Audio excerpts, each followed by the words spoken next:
mañana. Vamos a finalizar el programa, bueno, resolviendo todas las dudas que tengamos de la condición del trastorno del espectro autista. Estoy con Rosani García, ella es neuropediatra y nos va a hablar de la parte médica. Bienvenida, Rosani. Ay, muy buenas, buenos días, muchísimas gracias por la invitación.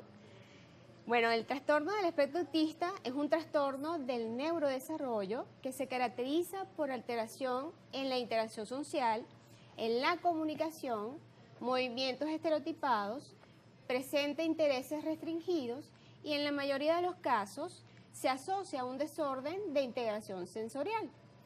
Tenemos que el autismo no tiene cura, es una condición, por lo cual va a persistir durante toda la vida, ¿sí?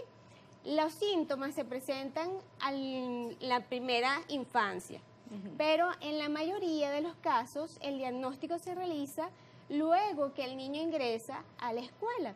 Y esto lo vemos porque ya en la escuela empieza esas competencias y la exigencia de la interacción social, en la comunicación. Por eso es que es importante que la madre, si evidencia algunos síntomas de alerta o signos de alarma en esos primeros años de vida, debe acudir a una evaluación especializada. Cuando nosotros hablamos de estos signos de alarma, vemos que el niño menor de 1 año tiene poco contacto visual, es el niño que no responde de forma inmediata al llamado, vemos que sus juegos son diferentes, tiene intereses inusuales a los objetos, puede presentar movimientos estereotipados como aleteo, balanceo, movimientos con las manitos. No hay una interacción para comunicarse, vemos que el niño le dificulta interactuar con los padres o con los familiares. Y con respecto a la parte sensorial, vemos que son niños muy sensibles, pueden tener sensibilidad a los ruidos, entonces vemos que los niños se tapan los oídos ante un ruido muy fuerte. Muy característico es el ruido de la licuadora, del secador, de los truenos, de la moto, del tubo de escape de moto, o vemos que también puede ser sensible en cuanto a las texturas. Entonces son niños que le molesta la ropa, no me gustan las etiquetas, al momento de bañarse entonces no le gusta que le caiga agua en la cara. Con respecto a la alimentación, entonces rechazan muchos alimentos, entonces son muy selectivos, no me gusta comer pollo porque no me gusta sentir la textura. Y también son niños que son muy irritables. Hay una falla de regulación a nivel emocional y estos niños se frustran con mucha facilidad. Entonces las madres sienten que sus niños son muy irritables y puede haber niños que son muy persistentes en las rutinas. Entonces, cuando hay un ligero cambio en esa rutina, el niño se detona y hace episodios de rabieta. Esos primeros síntomas que se ven en los primeros años de vida, la madre tiene que observar de forma adecuada y si siente que algo está pasando con el desarrollo neurológico de su hijo, debe acudir de forma inmediata a especialistas del neurodesarrollo para que sea evaluado de forma temprana. Para nosotros es sumamente importante la intervención temprana, porque vemos que el cerebro es un órgano maravilloso, es un órgano que en los primeros años de vida podemos decir que es como una plastilina. Y cuando nosotros intervenimos de forma adecuada, podemos mejorar esa sintomatología y hay un mejor pronóstico. En algunos casos podemos hasta revertir esa sintomatología. Sí. Fíjense que en las mamás que hablaron anteriormente, hablaban de lo que eran los niveles en el autismo. Yo siempre digo que cuando hablamos de autismo, no es si el niño tiene más o tiene menos autismo, es con respecto a las deficiencias que tiene, ¿sí? Cuando hablamos de los niveles es ese nivel de apoyo que necesita. Los niños que son no verbales, que no tienen desarrollo del lenguaje, que necesitan mucha ayuda, es aquel niño que uno habla que tiene un nivel 3, porque su ayuda es muy notable. El niño que está en un nivel 2, que es el niño que necesita una ayuda, Y el nivel 1 es el niño que necesita ayuda, pero de una forma muy leve. Sí. Ah, ok, eso, ahí estábamos hablando del sustancial, lo que decía María, apoyo Sí, sustancial. Sí, recordemos que es eso, pues el diagnóstico de autismo es un diagnóstico muy complejo. ¿Por qué? Porque existe una variabilidad en la sintomatología. Por eso se llama un trastorno del espectro autista, porque los síntomas varían muy en cada niño. Cada niño autista es un niño diferente a otro y sus síntomas van de lo más complejo a lo más leve. Claro, siempre tenemos las fallas en lo que es la comunicación, en la interacción social, la presencia de movimientos estereotipados e intereses restringidos y lo que llamamos trastorno de integración sensorial. Bien, aquí te preguntan, muy importante el tema, sería bueno abordarlo en adulto. Algunos no somos diagnosticados, pero no por eso no enfrentamos cada día ciertos retos. Existimos adultos del espectro autista de altas capacidades. Sí, algo muy importante que nosotros estamos muy pendientes como neurólogos es los niños que TEA nivel 1. Hay unos síntomas que son muy leves, que pueden ser hasta imperceptibles. Entonces, estos niños que son muy introvertidos, poco sociables, que tienen fallas para adaptarse a entornos, que lo vemos en la escuela, que empieza la maestra a dar como quejas, mira, este niño no se integra con el salón, no está siempre en solitario. Esos niños nosotros tenemos que estar muy pendientes para hacerles su evaluación, porque a veces pasa que sí, cuando estos niños van creciendo, porque también la condición de autismo es una condición que evoluciona, es decir, los síntomas no son lo mismo. El niño pequeñito que va presentando unos síntomas no es el mismo que está en la escuela, no es el mismo en el adolescente y en el adulto. O sea, es una condición que evoluciona, ¿sí? Y van dejando conductas y van tomando otras.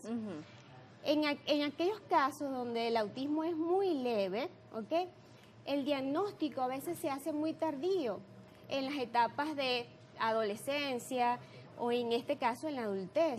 ¿Por qué? Porque el adolescente siente que no puede adaptarse o se siente como excluido de su grupo, siente que hay algo diferente.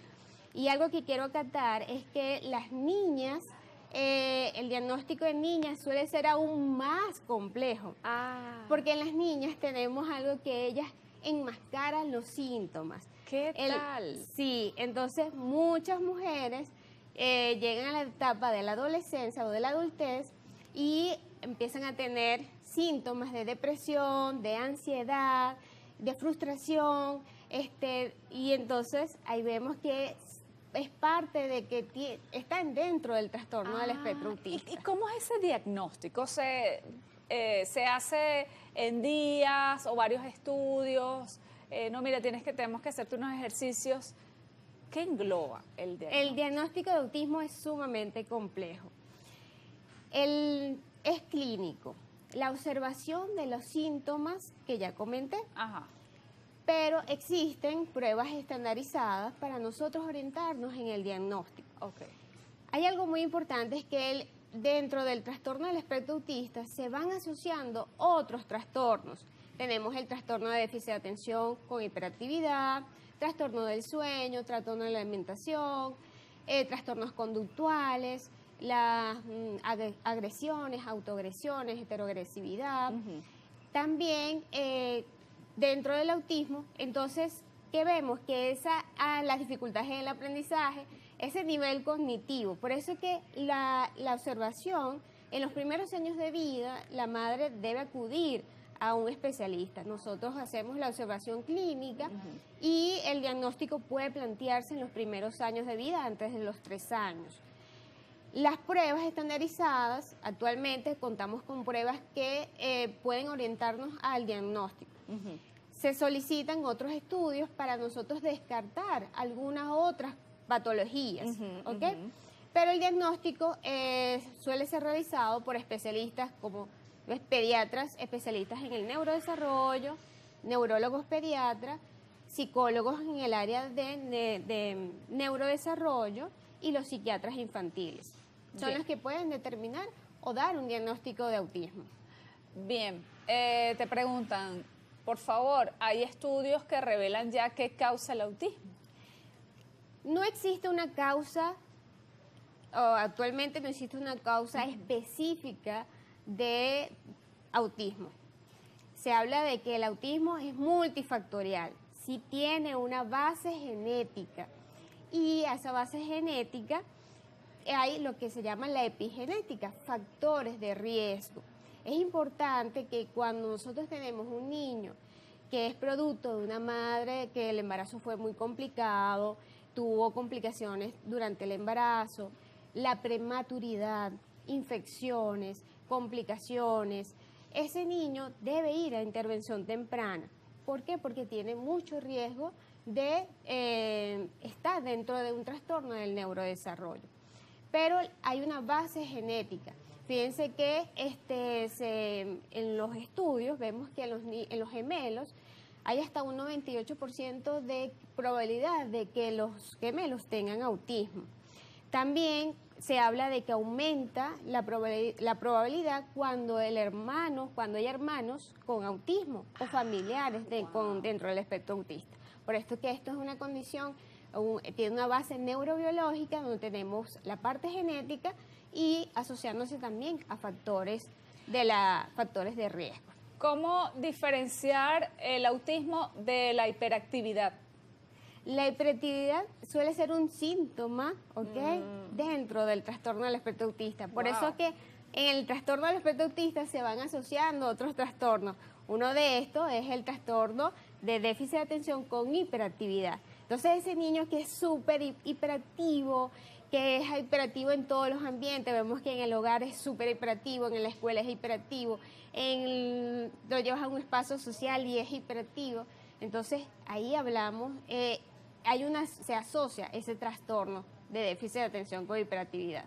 Bien, muchísimas gracias A la por orden. venir, Rosani García. Ella es neuropediatra y su cuenta es dra.neuroped. dra.neuroped. Mil gracias por estar aquí y por orientarnos. Agradecida. Y a usted, querida audiencia, gracias por estar allí. Gracias por participar, por enviar sus preguntas, por agradecer el programa. Yo también estoy súper agradecida con este programa. Nos vemos la semana mañana. Nos vemos mañana. Adiós.